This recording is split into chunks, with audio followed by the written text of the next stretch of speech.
Hi there, Smart Drivers. Rick with Smart Drive Test talking to you today about the safety revolution, the auto safety revolution in the 1960s that brought cars up to a standard that allowed people to drive them and buy them. A feature that previously was not a consideration for most people in terms of automotive safety. That's the story we're going to talk about today. That's the story we're going to tell, and we'll be right back with that story.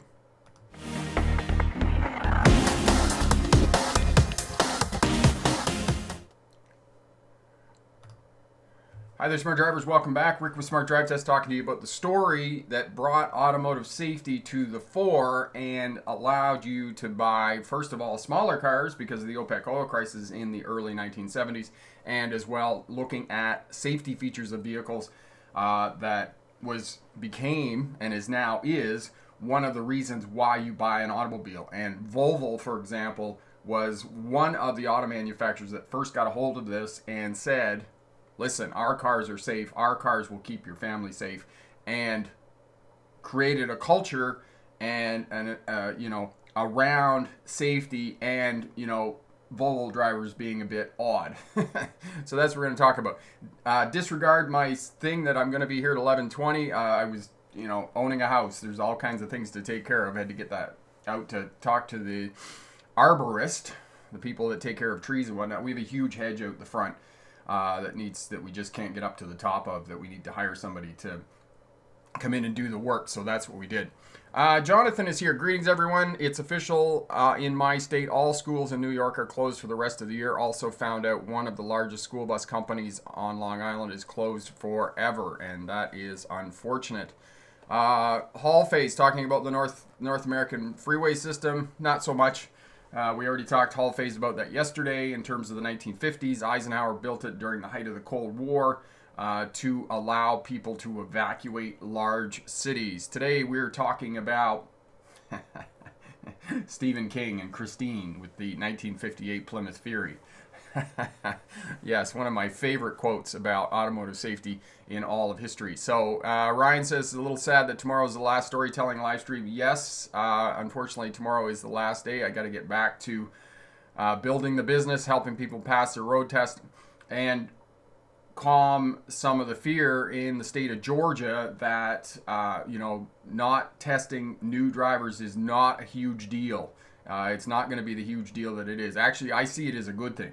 And I'm hoping that it exposes the GDL and the GLP, same program, the graduated licensing program, where learners have to have a learners for a year, 180 days, or then they have to go into a novice phase. I'm hoping it exposes all of this as little more than bureaucracy, and that it is not, in fact, reducing the number of crashes amongst young people, because there are many studies out there that have been shelved and not made available to the public because these governments do not want to reveal the fact that their programs are not working. And as Corey said yesterday in the live stream, that these government agencies, the authorities that are responsible for licensing young people, they're not going to claw this back, because what is the public going to say? It's exactly the same as what's happening with the coronavirus right now. No politician, no leader wants to start clawing back social distancing restrictions, because if it goes sideways, they don't want to be the one with their neck on the line, on the guillotine line, going, oh my God, what just happened? This whole thing went pear-shaped. They do not want to be the one saying that. And it is the same with the authorities, the transportation authorities who are responsible for testing young people. They don't want to claw this back. The GLP, the graduated licensing program, the learners and the novice phase, where it takes you 3 or 4 years to get a full license, a full driver's license. They don't want to claw any of this back, because if it goes pear-shaped, then it is going to go pear-shaped badly, because what happens, all of this came about because of the deaths of young people. It was at an unacceptable level within the public viewpoint, and this is what we're going to talk about today. Eric's here. Good afternoon. 70 degrees. Oh, that's beautiful. Absolutely. 20 degrees Fahrenheit there in Minnesota. And Hall Phase, did you hear that you can get a license in some places without a road test? Yes, I did, Hall Phase, and we're talking about a little bit about that. Wheelman, yes, the movie Duel. And the movie Christine. Cougar, I failed my road test several times back years after spending thousands of bucks on lessons and getting access to a vehicle. Yeah, that happens, unfortunately, but you did eventually succeed and get your license. Somebody yesterday wanted to talk about road rage. We are definitely, Jonathan, we're going to talk about road rage tomorrow. My friend Frederick from Denmark is here. And yes, on the last live stream, we're going to talk about road rage. We'll talk about things that you can do to keep yourself safe on the road if you do encounter other people who are experiencing road rage. So, yes, so the state of Georgia and I'm convinced that other jurisdictions are going to follow suit in terms of what Georgia is doing.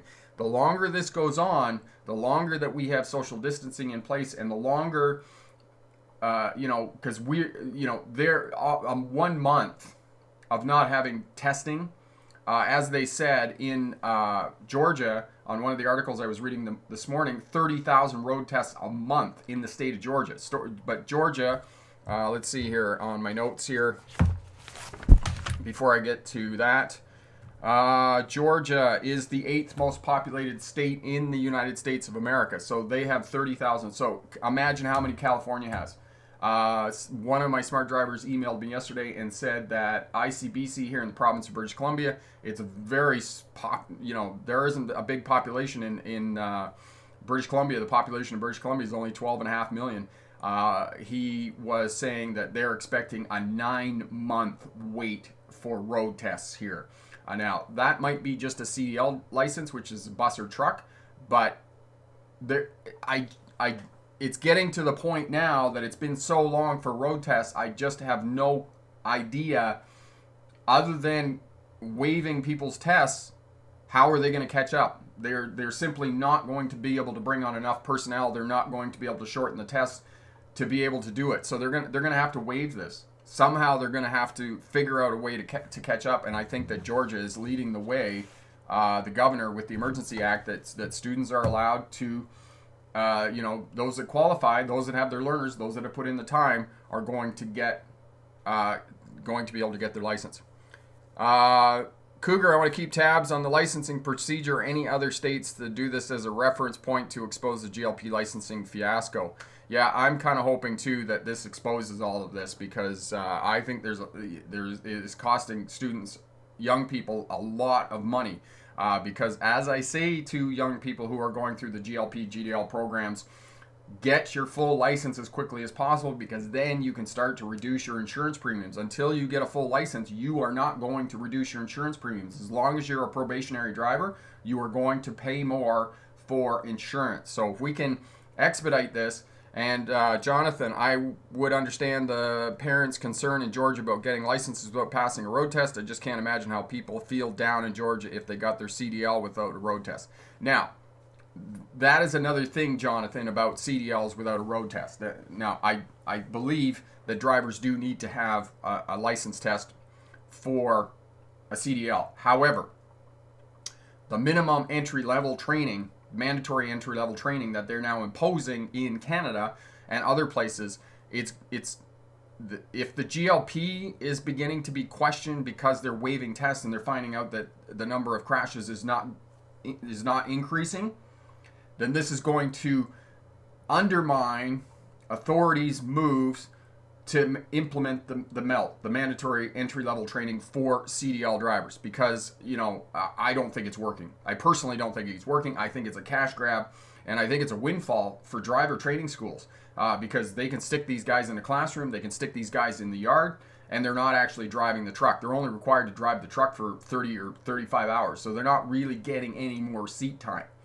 So this is what I'm hoping. My friend Farron is here from South Africa. I wanted to say South America. I don't know why. Anyway, it's all good. And how are you, Farron? You're staying warm down there? Awesome. All right, so let's talk about 1965. Ralph Nader. Yes, Ralph Nader was a presidential candidate in the United States of America. I don't remember which year that was. Maybe one of the smart drivers here on the live stream or watching on the replay can tell me what year Ralph Nader was a presidential candidate in the U.S. He wrote a book. He was a lawyer. He wrote a book in 1965, published the book in 1965, entitled Unsafe at Any Speed. Unsafe at Any Speed took aim at the Chevrolet Corvair, saying that it was dangerous. And it was essentially what the title of the book was, is that at any speed you could potentially die at low speed crashes in the Chevrolet Corvair. A couple of things that happened with the Chevrolet Corvair, if you look at the quick kind of Wikipedia, write up about the Chevrolet Corvair, that it, generally says that what happened was that the engine in the Chevrolet Corvair was in the rear of the vehicle, much like the Volkswagen Beetle, the engine's in the rear, a lot of other sports cars. But unfortunately, what happened was that because the engine was in the rear of the vehicle, the vehicle was not balanced. And it was a sports car. The Chevrolet Corvair was a sports car. Now, a couple of things about rear engines losing balance with the Chevrolet Corvair, because it was a sports car and drivers drove it fast, going around corners and those types of things, the balance would shift. But it wasn't just the Chevrolet Corvair that did that. Cadillac, the Lincoln Continental, these vehicles were notorious for having what was called the marshmallow suspension, right? And you may have been in some of those older, big, huge boat cars that when they go down the highway, they just kind of float down the highway. That's a marshmallow suspension. And what happened is that when those vehicles went down the road, they would go around the corner. They wouldn't corner correctly. Essentially, what they would do is lean into the corner and exacerbate the center, the pull onto the outside of the curvature, and people would crash. And a lot of people crash because of these cars. So that's what would happen. And the Chevrolet Corvair, a couple of other things about the Chevrolet Corvair that killed people at low speeds. One was the steering column was not a breakaway steering column. Every vehicle that you now drive has a breakaway steering column. And when you get into a front end collision, the steering column, which connects the steering wheel inside the cabin to the front steer axles, will break.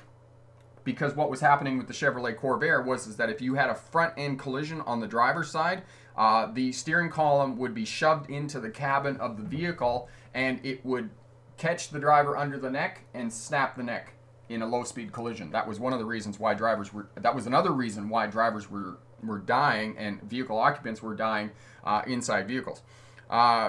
So some of the other reasons that people were dying in car crashes, large knobs and buttons on the dashboard, young children not being restrained in the front seats of the vehicles, and in a low-speed collision would be slammed forward into the buttons or dashes and would lose eyes and those types of things, sustain enormous injuries. So now if you see most of the dashes and those types of things, that the buttons are recessed or they're plastic or they're breakable, padded dashboards and those types of things. I mean, all of these older cars, the dashboard was steel.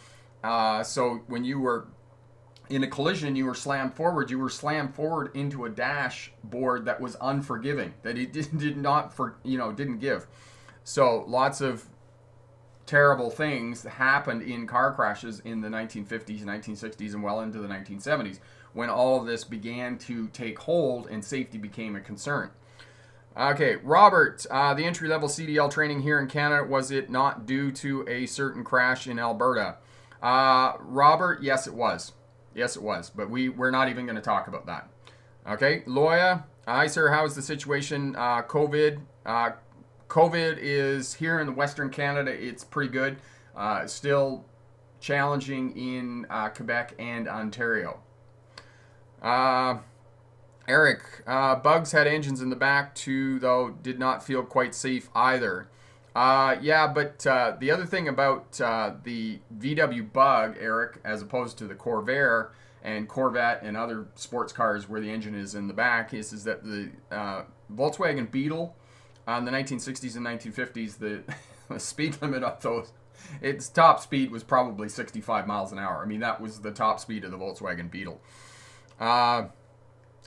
Jonathan, I'm from New York. If you're planning to obtain your CDL permit, make sure you have the commercial book. say to go down to DMV and get one. They issue it for free, but they're closed. And as well, Jonathan, the other thing, all of these manuals for the states, the CDL manuals, they're all online, so you can look at them as a PDF version. Wheelman, the question I posed a while ago about loss of air pressure and the emergency brakes kick in, I assume emergency brakes timing occurs in such a way to prevent deadly jackknife hazard. Wheelman, it can if you have a limiting modulating valve on the system. Most of them do. But again, as I said, you're going to hear air loss. You're going to hear the low air warning come on. You're going to get that vehicle pulled over well before that low air, automatically kicks in the emergency brakes to avoid jackknifing. Okay, Jonathan, go online and check for the commercial book. I know the DMV website in New York has the online book separated in chapters, and you can download it and study it. Yes, you can. Yes, all the manuals in the United States. Just type in your state, just type in CDL handbook, and it'll be there. Okay? Okay, and also Chapter 2, I have a video on Chapter 2, so if you're having some challenges with Chapter 2, you can have a look at that. Allie, I'm watching from New York, and I'm planning to get my CDL permit after the virus subsides. Anything in particular I should know? Yes, Allie, as Jonathan's saying, you need to look at the CDL manual, and you need to start studying that. Get as many endorsements as you can, but somehow you need to figure out how to get your CDL license, and then you need how to find a job, and you need to find a job. And you need to start looking for a job. This is what I was going to say. You need to start looking for a job even before you finish getting your CDL license. If you're serious about getting your CDL license, start calling companies, start calling places that are going to hire CDL drivers and say, listen, I'm looking for a job as a CDL driver. I'm going to get my license. I'm finishing my course at such and such a time. Do you have anything available? And they'll help you out, okay? So I just want to, I'm just going to pull up here. Bear with me one sec. Krishna, I'm trying to come to Canada. Any training, CDL, truck driver's license, any website work, work permit, please. Krishna, what you need to do is you need to go to the Canadian immigration website if you're coming to Canada or the United States of America, and you need to get a work permit first. That's your first step in terms of coming to Canada and getting a working towards your CDL license. Oh.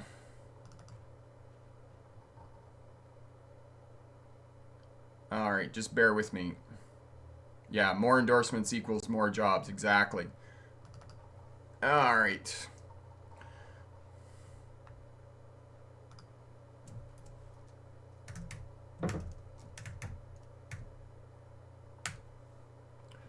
So what happened in 1965 after Ralph Nader released Unsafe at Any Speed? General Motors. So for those of you who may or may not know in the world, some of you might not know, the three huge auto manufacturers that have been in North America for almost 100 years are Chrysler, General Motors, and Ford Motor Company. So these are the big three in Canada. These three were building motor cars. We talked about this the other day. I think it was Jonathan or might have been Frederick that said about the automatic transmission. The automatic transmission came out in the post World War II, the late 1940s, and other than radial tires, because prior to radial tires was bias ply tires. Other than radial tires, between 1948 when the automatic transmission came out and between the early 1980s when electronic fuel injection was introduced on new vehicles, the only innovation was the radial tire. Other than that, auto manufacturers were repackaging year after year after year the same thing and selling it to consumers. It was style, big, fins on the back of the car, bigger vehicles, more comfortable, those types of things, and bigger engines. That's all that auto manufacturers were selling. They did not have any new innovations to offer the driving public between 1948 and I could almost say 1983 when electronic fuel injection was introduced in vehicles. And so Ralph Nader releases his book. Ralph Nader essentially had to go into hiding after he released the book. General Motors hired people to tail him to essentially stalk him and dig up any dirt that they could to try and discredit him, which were not unsuccessful in doing. They were unable to discredit him. As well, just let me see who this is cited by here. The medical profession also had a stake in improving automotive safety and highway safety. And we talked the other day about the building of freeways and engineering and how all of this contributed to reducing traffic crashes. So by the end of the 1960s, traffic crashes are completely unacceptable. They're unacceptable for every aspect of the driving public. But it's not just...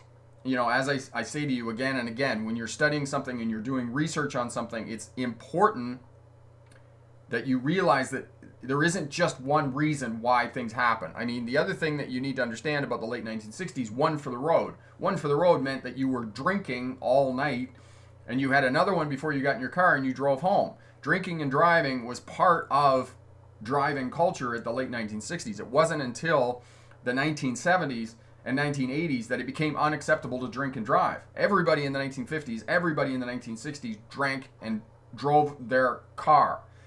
By the end of the 1960s, it was completely unacceptable, not to mention the fact that auto manufacturers were not making vehicles safe. So all of this comes about. The medical profession, and I want to read this quote to you. This is a quote. I'll get you the source after I read you the quote.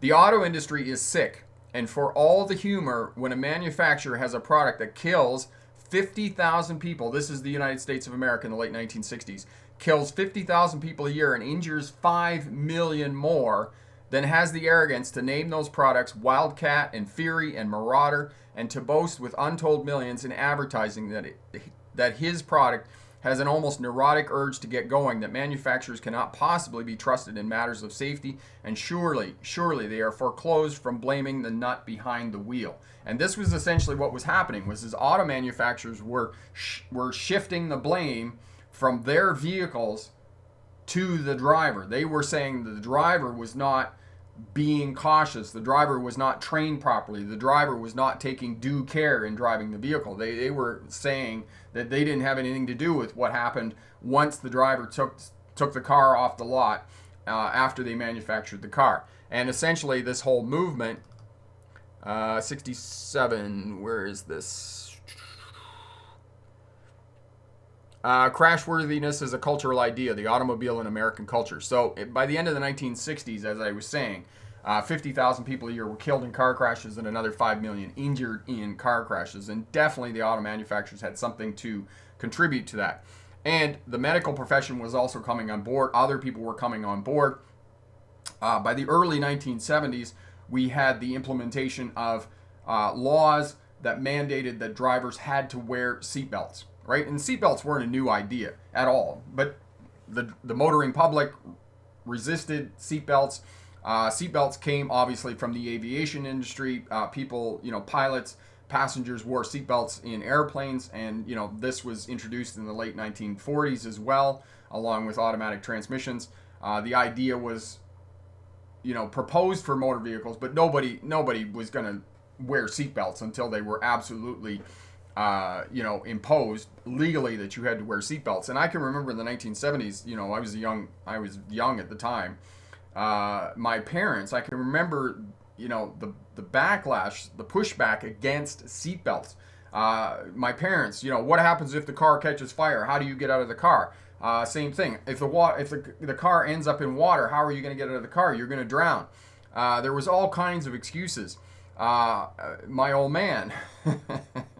Because when they introduced the new vehicles manufactured after 1970, they had the lights and the beepers and those types of things that could tell whether you're wearing your seatbelts, because there was a certain amount of weight on the seat and whatnot, would disconnect those lights and beepers that would drive motorists crazy, so that they wouldn't wear their seatbelts. And we didn't get complicit seatbelt use. We didn't get high wearing of seatbelts until the early 1990s, because what had happened between the early 1970s and the 1990s was we had an entire generation that grew up being buckled into seats. My generation, right? We grew up being buckled into seats. And it wasn't until that happened in the early 1990s that we saw seatbelt use being in the high 90s. So it was reluctant. The other thing that happened was the creation of MAD in the 1980s under Candy Lightner, and this had an international impact in terms of reducing drinking and driving amongst motorists and people, on roadways and whatnot. And Candy Lightner's daughter was killed in I think it was 1989. It was somebody else might be able to know this, either watching now or watching on the replay. So you had this sort of this grassroots movement to make motor cars safer, to make motoring safer, and we did see an enormous decline in the number of crashes and deaths from the late 1960s when motoring was incredibly dangerous. Krishna, okay, sir, thanks for helping. Any website, please help me. Krishna, just go to Google and type in Canada Immigration and type in work permit, and that'll help you out. Wheelman, sometimes drivers carrying half loads and weights. I've researched that substantial weight should be primarily on the drive axles to maintain traction and reduce skidding. Do you agree? Yes, I do agree, but it also should be well balanced, Wheelman, because what's going to happen, they've actually done skid pad tests on tractor trailer units to show that once the back tandems of the tractor go out, it's actually more dangerous than if the trailer starts to jackknife. So you want to try and keep it balanced so you have most of the weight on the back of the tractor, but you want to have a fair bit balanced onto the trailer as well. You don't want to stick it all on the back of the tractor, because if you get kind of that, you'll get this where there's none on the front of the tractor, none on the back of the trailer. Okay. Krishna, you're most welcome. Anything else we can do, just drop us a note. We'll be more than happy to help you out. Okay, excellent. All right, so everybody's here. So the early 1970s, we begin to see the grassroots movement. We begin to see auto manufacturers starting to implement safety features on motor vehicles. We see seatbelts were the very first safety feature that was implemented on motor cars, and there's no doubt about it that seatbelts save lives, right?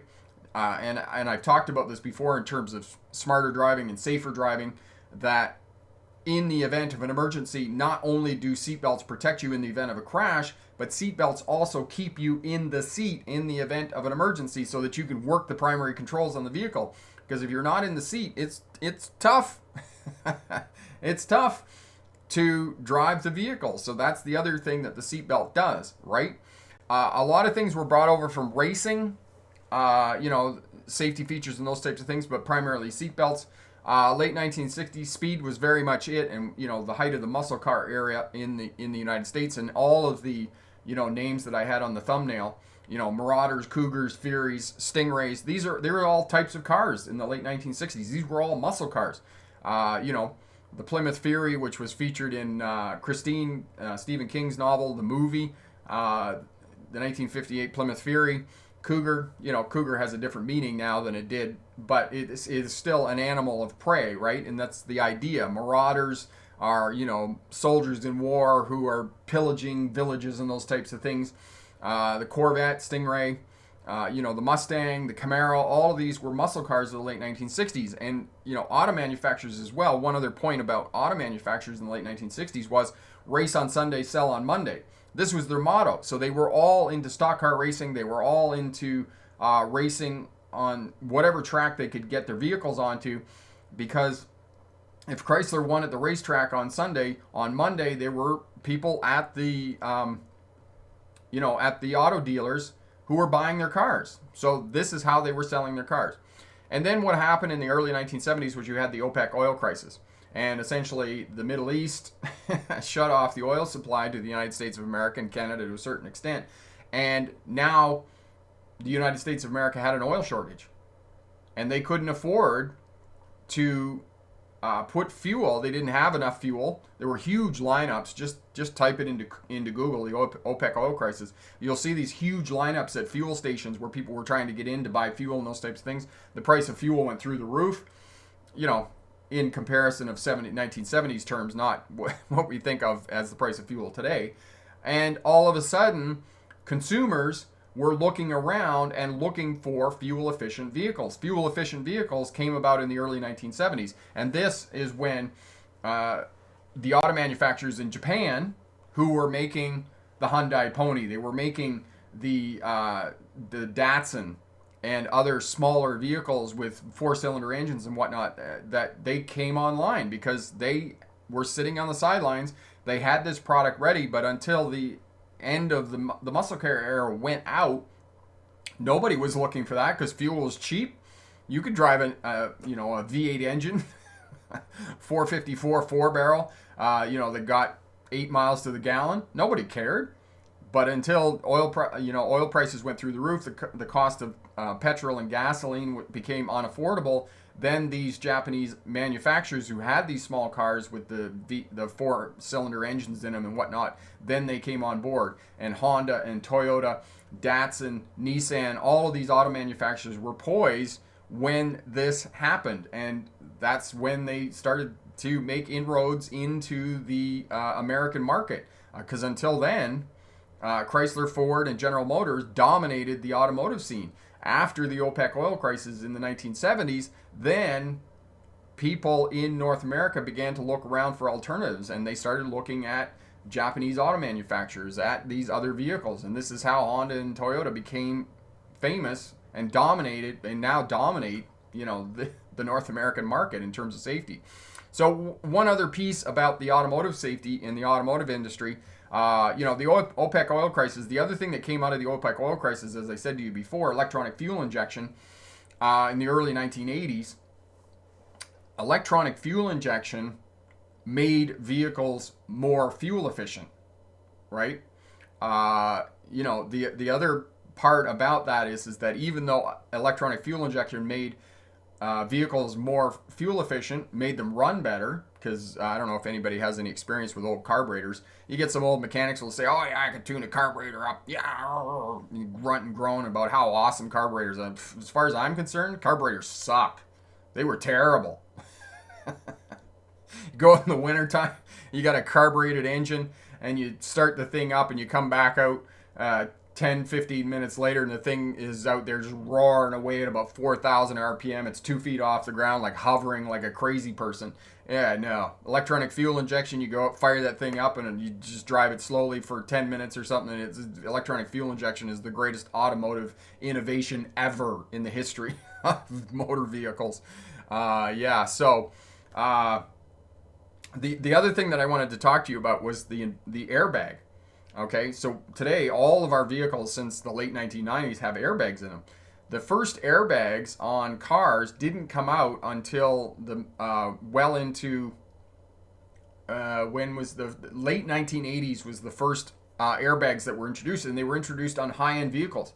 The Lincoln Continental, the Chrysler New Yorker, Cadillac, other vehicles had the first airbags. The interesting part about the airbag, the automotive airbag, they were invented in the early 1950s. So from the time that the airbag was invented until it was actually mass produced as a safety feature on cars was almost 30 years. 3 decades. They never put it on cars. Today, most of us would not drive any car that wasn't fitted with an airbag. And the early evolutions of the airbag was not good. I've talked about this previously. Is that the early evolutions of the airbags in the late 1980s and 1990s was the airbag just came out at full deployment, and there's a small nitroglycerin charge in the airbag that's what ignites it. That's what causes it to expand into the cabin of the vehicle. And what happened with early renditions of the airbag was that the airbag was coming out at full deployment like this, and the passenger inside the vehicle is going forward, and what happened was you got 2 collisions. You got the person hitting the airbag, and it would do damage to occipital bones here on the face. It would break these, which commonly referred to as cheekbones, but you're basically your occipital bones, which are your eye bones, right, that protect your eyes. Black eyes, injuries, broken wrists, broken forearms, those types of things, because the airbag was coming out at a tremendous velocity. What's happened now with the airbag, that they've made it better with the evolution, and again, we go back to what I was talking about a couple of days ago about, engineers and trial and error. Early, the airbag is trial and error. And so now what happens with airbags is that the airbag comes out fully in a split second, and then as the passenger comes forward, the airbag is already beginning to deflate. So what happens is it decelerates the coming forward of the passenger in the vehicle. That's what happens with airbags now. Eric, I think roughly 1988, roughly now, there is multiple airbags all over the cab of the car. Yes, especially on the higher end ones, you'll get those side impact airbags and whatnot. Lightning, praise to side collision airbags. Yeah, unfortunately, there's still just not enough distance between you and the side of the vehicle there, Farron. Eric is saying 1988 when the first airbags came out. Yeah, so it was within 2 or 3 years of the first electronic fuel injections that came out.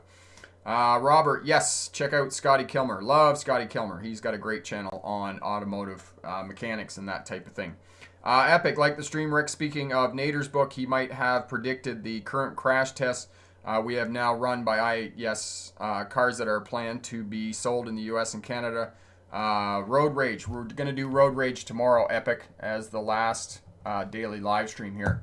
So, yes, and as Epic just said, the crash tests in the United States of America, these crash tests, the selling of motor cars in the United States of America now hinges on these tests. If these crash tests do not produce a high rating for the vehicle, then they're not going to sell cars. It's just that simple. Auto manufacturers are not going to sell cars that do not have a high crash rating. And as I've said, the only crash left because of crash ratings that is dangerous and mostly dangerous to passengers in the vehicle is T-bone crashes on a left-hand turn. Mostly on a left-hand turn. Not always, but it could be it's primarily on a left-hand turn. If you get T-bone, they're often fatal because there just isn't enough vehicle there to protect you in the event of a crash. The other thing about crashes, front-end crashes, that's what I was going to talk about. Head-on crashes.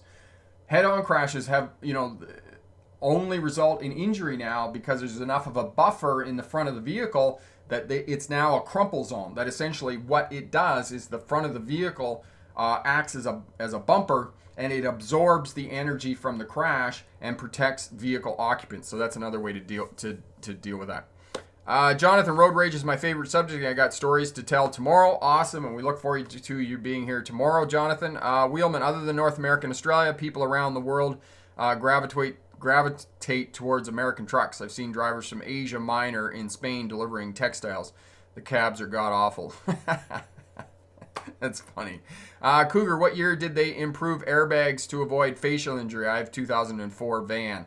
Yeah, by the time you get into 2004, Cougar, yeah, you're definitely going to get into the new evolutions, the new additions of the airbags that are going to protect you. It's early 1990s that you had those first renditions of the airbag, and then they realized that they were doing a fair bit of damage to vehicle occupants in the event of a crash. And of course, you don't want to be sitting right on top of the steering wheel. And I know that for some shorter people, this is really tough, especially if you're like around 5 feet, 5'2". You do want to try and have 25 centimeters, 12 inches between your kind of chest and the steering wheel where the airbag is going to deploy in the vehicle. So make sure that you have that as well. The other safety feature is to make sure that the head restraint, it's not a headrest. You don't rest your head on it when you're driving. It's a head restraint to protect whiplash in the event of a rear end collision. You want the headrest so that it's at minimum at the top of your ears. Ideally, you want the top of the headrest at the top of your head to protect you.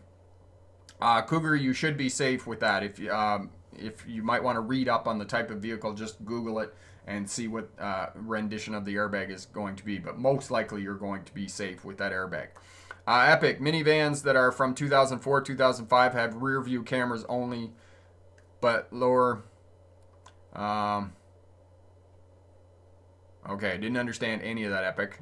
I'm not sure what the point of that was, but something about rear end cameras.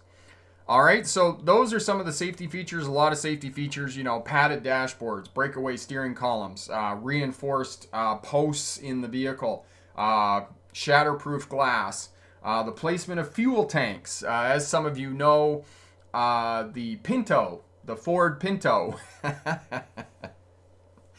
You know, I have this theory that auto manufacturers take turns making cars for nerds, right? So, you know, a couple of years ago, it was Chrysler with the neon.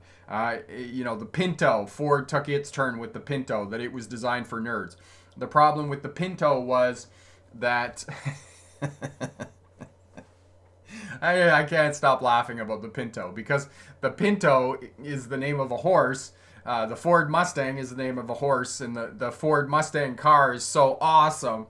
And it's a horse too, but the Ford Pinto,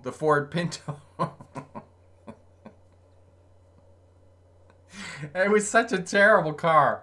It was just, oh my God, if you just wanted to take your social status and go, you get yourself a Pinto, right? You just, oh my God. Oh, it's like a guy driving a Miata. Like, you can't drive a Miata. Or a Tiburon. Guys can't drive Tiburons. And I had a guy I worked with some years ago. He was driving a Tiburon. I'm like, oh my God, that's just not right. Anyway, the Pinto had a safety flaw with it. The Pinto, when in a rear-end collision, the fuel tank was at the back of the car, and and it potentially could be punctured, and it could blow up. And so Ford Pinto had its days as being on the block for being an unsafe motor vehicle. And, you know, they eventually, what Ford ended up doing was discontinuing the Pinto. Same thing, glass, shatterproof glass in the windshields and the other glass around the vehicle as well. That was another safety feature that was introduced in automobiles, so that, you know, obviously passengers inside the vehicle would not be stabbed by shards of glass and whatnot. And tires. Was it Firestone? Yeah, it was Firestone tires that were, you know, had the contract with all of the... Oh, please, Corey, don't tell me I was making fun of the car you drive. I'm sorry, mate. I'm sorry.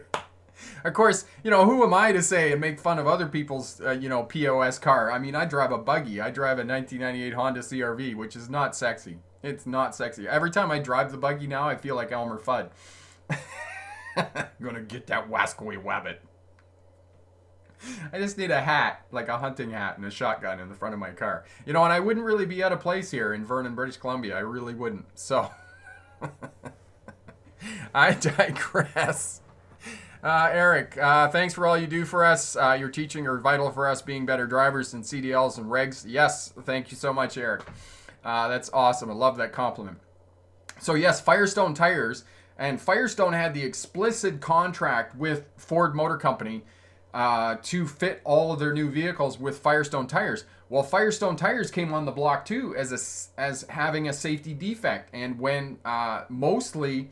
I believe it was the Ford Bronco or the Ford Ranger. I think it was the Ranger. When going around corners and whatnot, the tires would fail. The Firestone tires would fail, and the vehicle would roll over. Oh, okay, Corey, I wasn't making fun of you then. Okay, you're not driving a Tiburon. Awesome. Krishna, all our drive to use defensive driving course use rules and regulations and settings for steering wheel adjustment. Yes. Make sure that you have the steering wheel adjusted. Most new vehicles all have tilt, so you can move the steering wheel up and down.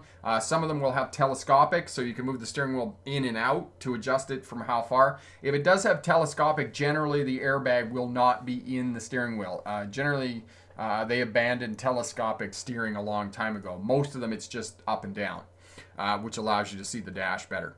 So, that's basically automotive manufacturing in the early 1970s and whatnot, the end of the muscle car era in the United States, because of the OPEC oil crisis brought the muscle car era to the end. However, wasn't completely dead.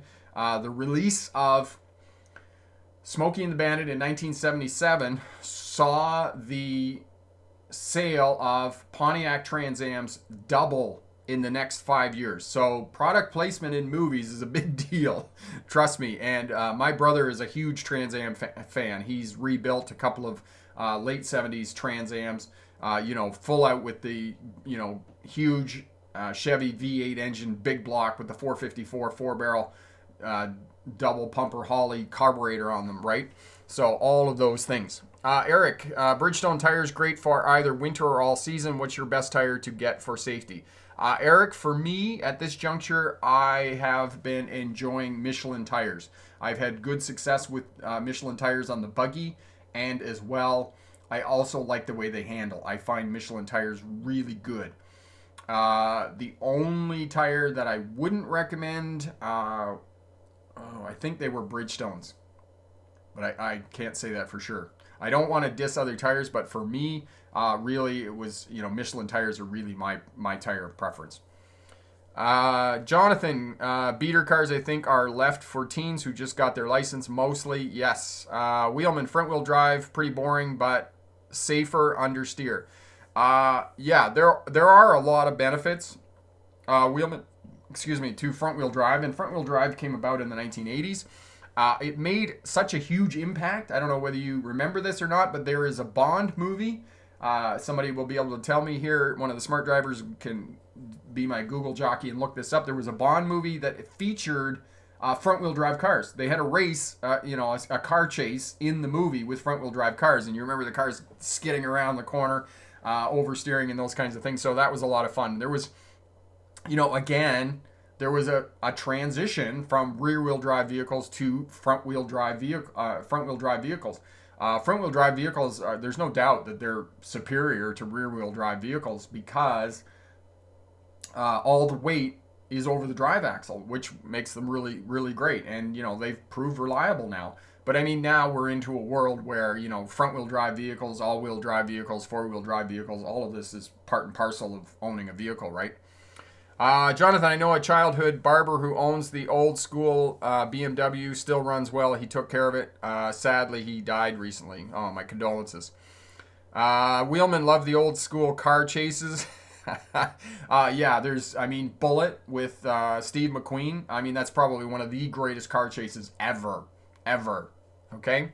Eric, Cooper tires, not so good, I hear, too. Yeah, I think they're a lower end brand in terms of the tires. All right, so I think we'll leave it there for today. We'll see you tomorrow. Last daily live stream at 11 a.m. And tomorrow we're going to talk about road rage. So we'll talk about that tomorrow, and I'll see if I can come up with some stories for you as well.